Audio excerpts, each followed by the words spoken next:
My name is Chris Kalowski. I am the Director of Corporate Partnerships with AACRAO. The assembly is developed with member feedback in mind, where we wanted to have a renewed vision for what our in-person events could achieve.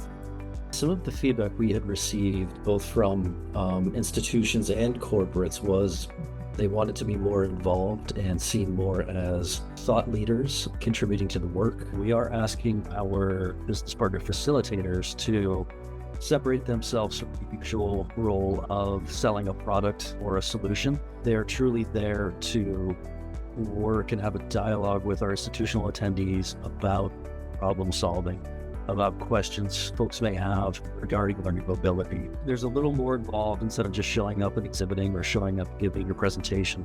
We are asking our facilitators to do a bit of homework beforehand. They will go through an online course. They will go through basic training about what to expect. This is a way for them to show that they and their companies are here for the content for our institutions. Creating relationships with these institutions is what the facilitator role allows them to do. We are looking forward to seeing you at the first iteration of the brand new The Assembly, coming up in July 19th and 21st, 2026 in Arlington, Virginia.